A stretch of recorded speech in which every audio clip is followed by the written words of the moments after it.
Well, they weren't joking. That's what you call crawl space. Hi, Peter. Hello. How are you? Pretty good. Just pretty good? Just pretty good. You know what today is? Today's Thursday. Today's Thursday. Well, one more day closer to Friday. One more day. One more day. All right. So, we made our way here. But unfortunately, I thought there were snakes in the crawl space, but unfortunately, the furnace is on the other side. Man, it looks like someone had to replace a transformer. I always say a good technician is observant of his surroundings, right? I like to do a visual of the environment, not only a visual of the equipment, but the surrounding area. So right now we're in a crawl space, and surprisingly, she's dry. We have, looks like a dehumidifier here that goes into a pit in the ground with, yeah, you got some groundwater there. There's our sanitary plumbing waste. We have some cast iron with some DWV PVC, some 4-inch there. And then we have a piece of cast iron that on that national fitting right there. Yep. Okay. And we have a whole house water filter too. Look at that. How often do you think that's changed? Never. Never, I agree. All right, let's go to the other side of this furnace. And we're gonna do the shuffle. You see? You gotta do the shuffle. Like a crab, but without using your hands.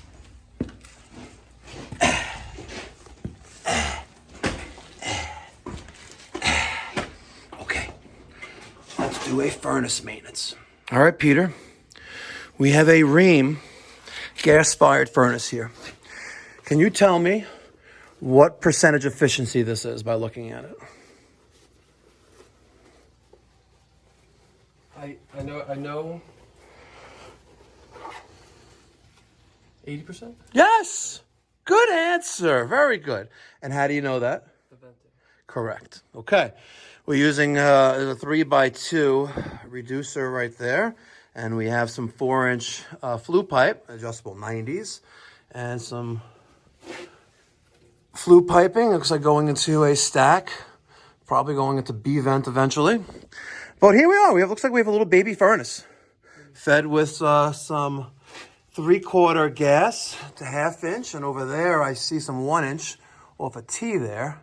And there's a union there and some other crazy stuff. But, see, right there. But okay, this is our first time actually working on this furnace, so I'm doing a very good overview of it.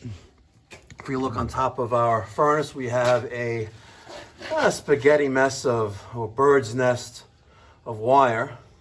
I don't know why it's like that, but it is like that. Well, Peter, pop off that panel right there. Slides. It should slide. Could also be rusted shut, but no, good. Excellent. Okay. So we have a little bit of rocks and debris in there. I don't know why, but all right, Peter. We have our Inducer motor. And our pressure switch. Yep. And the black little tube. Pressure tube. Good. Gas valve. Excellent. What about that thing right there? With the little 2 red wires. That is a roll-out switch. Yes, very good. All right, now is this one a hot surface igniter or spark ignition?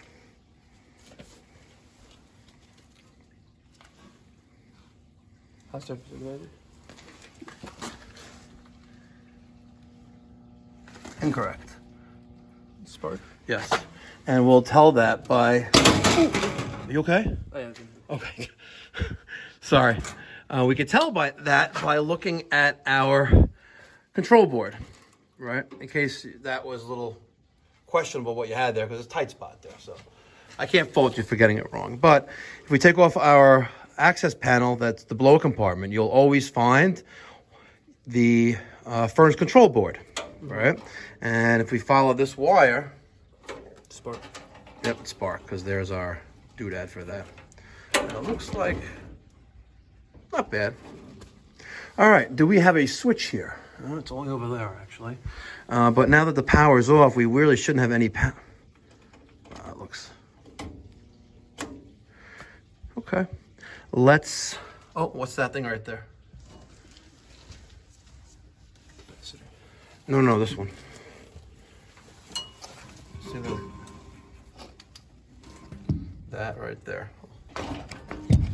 This. Take it. It looks like a spill switch. Nope. Yeah. But kind of close. This is a high limit sensor. It happens to be on the blower assembly, right? And if it ever gets too hot there, it turns off. Okay. And that would be our capacitor. Okay. Control board, of course, transformer, door switch. That's basically about it. Behind all of this stuff right there, we have our heat exchanger. And this, you know, it looks dirty, but not terrible. Let's see if we can look at our blower motor. If I can get in there enough. Oh, I can't. I'm sorry. I can't show you. Not terrible. We're going to do a couple things here. We're going to test the capacitor. We're going to take out our flame rods and clean them. And then we'll cycle it. All right, so we have a 7 microfarad single capacitor there, and we removed the wires and we, I guess, grounded out or shorted out the 2 terminals, make sure there's no charge there. And now we're going to use our fluke meter to do a capacitance test on it. So it's reading 7.5, and we'll see what we got.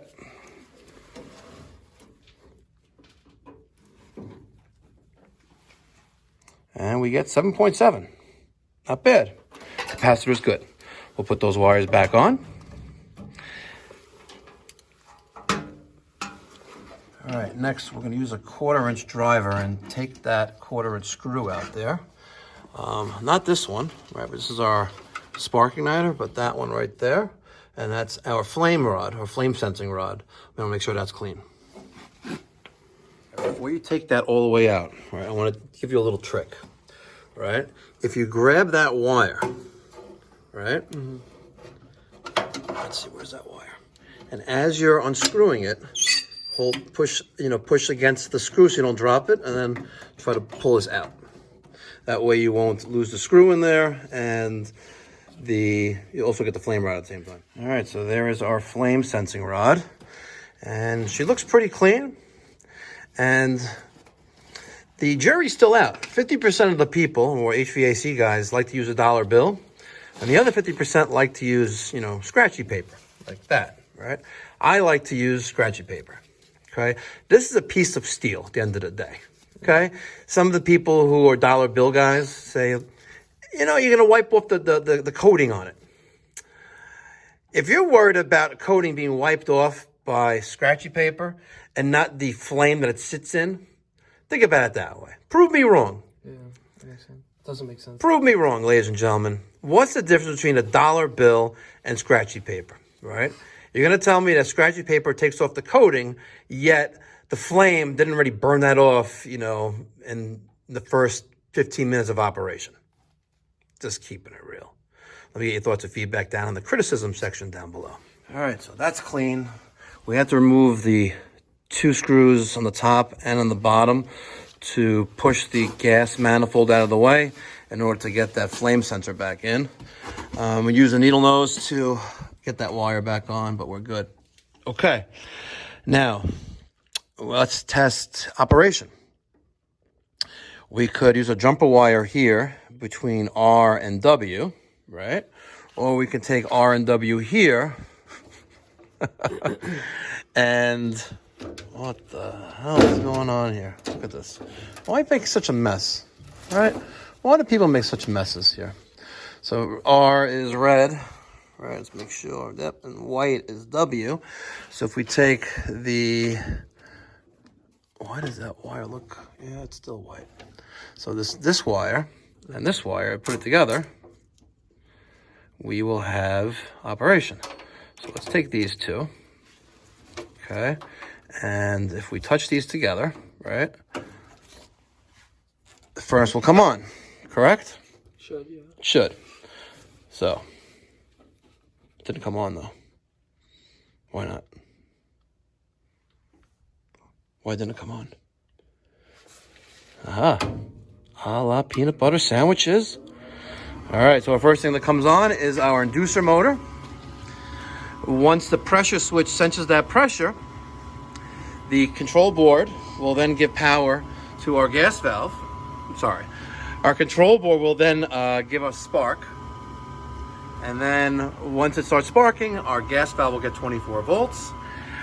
It'll open the gas valve and the spark will light the gas. There's our spark. There's our flame.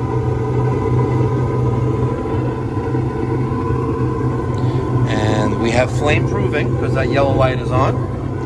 And after a certain amount of time, the blower will kick on.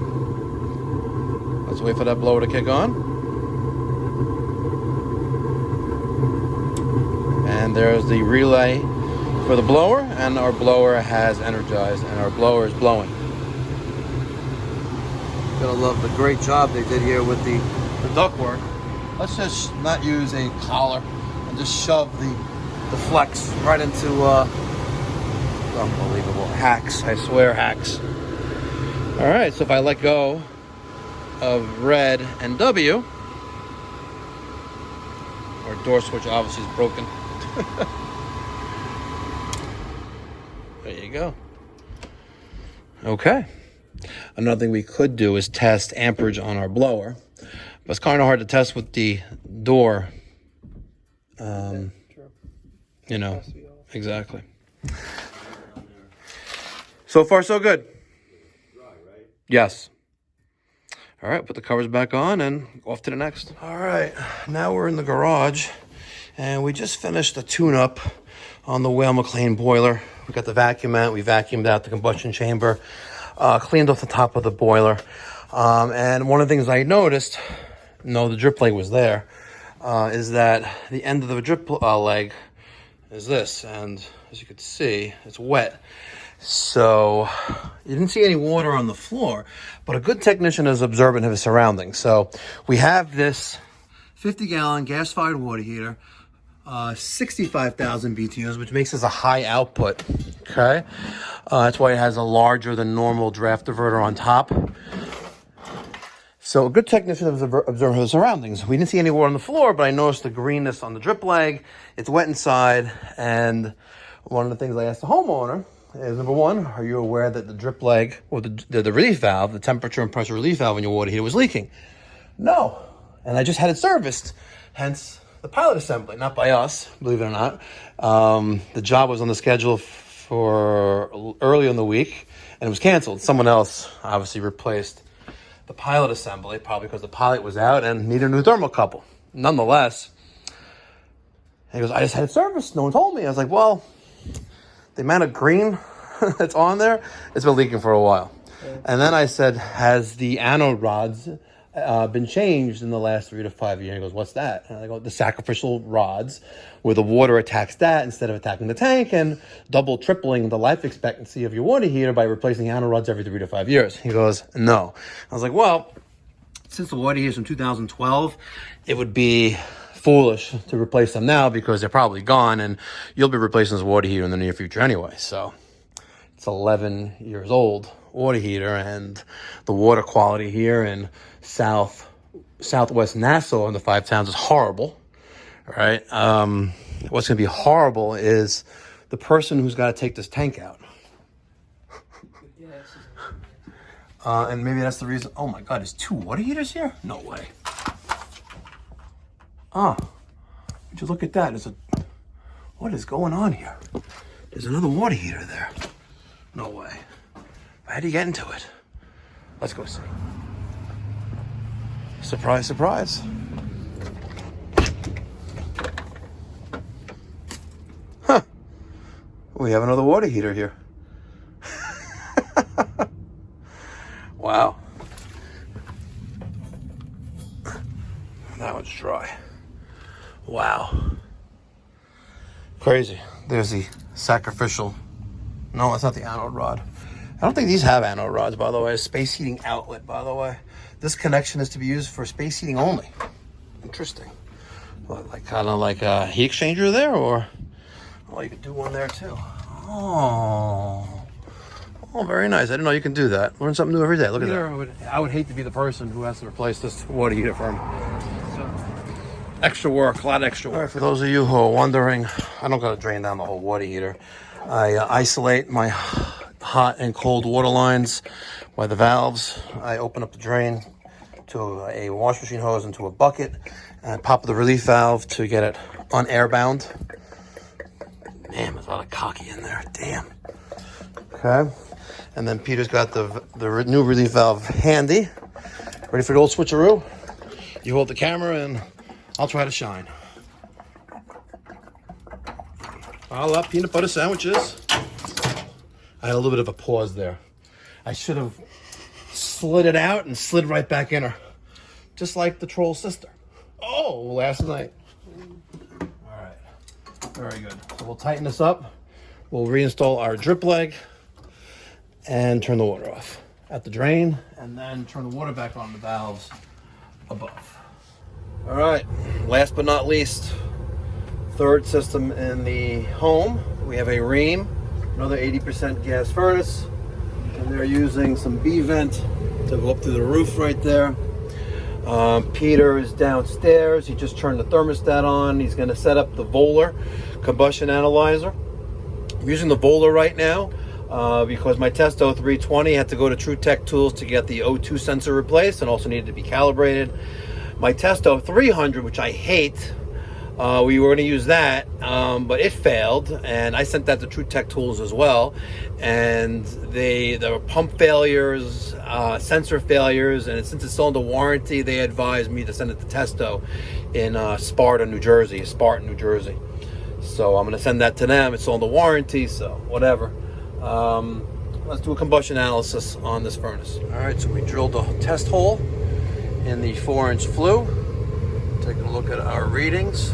Again, we just got it in there, so that's going to take some time to stabilize, and we'll check this back in a few minutes. All right, there are our numbers.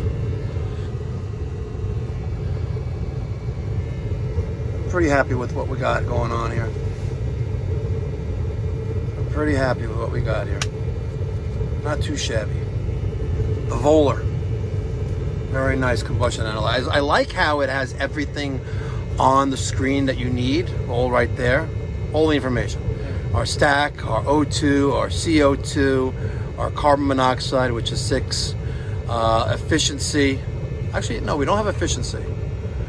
Interesting, we don't have efficiency.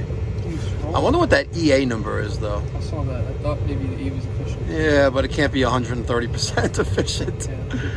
Yeah. Interesting. Maybe we can scroll down. All right, we're using our House Cold Pro app to capture the combustion test results, and that gets attached to the customer's record. Perfect. All right, guys, I hope you enjoyed this video. I enjoy creating content like this. Hopefully we can all learn from one another. Even little things like the drip on the relief valve, it's not visible, but just techniques that work for me. That's it. Guys, I want to give a huge special shout out to the 150,023 subscribers. 150,023 subscribers. We hit that milestone yesterday, which was the 8th, November 8th. And ironically, while I was in the state of Florida yesterday, meeting the Construction Licensing Board. So stick around for upcoming videos because I got some news I want to share with you guys. East Coast, baby, represent. Thanks for watching. Be well. God bless. Stay safe.